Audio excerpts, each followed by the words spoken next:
ఈ కట్టు కథను ఎలా వెళ్ళారంటే, ఈ వ్యక్తిని ఎమ్మెల్యే కంప్లైంట్ ఇప్పిస్తాడు.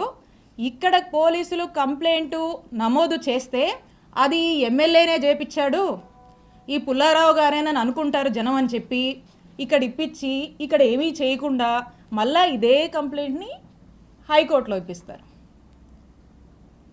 హైకోర్టులో ఇప్పించిన తర్వాత హైకోర్టు ఏమంటది? హైకోర్టు ఏమన్నదంటే, ఇది హైకోర్టు ఆర్డర్, నిజాది వినిపిస్తాను. Learned assistant government pleader takes notice on behalf of the respondents and state and seeks time for getting instructions. List in second week of February 2025. ఇది order. అంటే దీని అర్థం ఏంటంటే, దీని రెస్పాండెంట్స్ ఎవరైతే ఉంటారో అంటే పోలీసులు, హానరబుల్ హైకోర్టు పోలీసులని రిమార్క్స్ అడుగుద్ది ఈ కంప్లైంట్ సంబంధించి.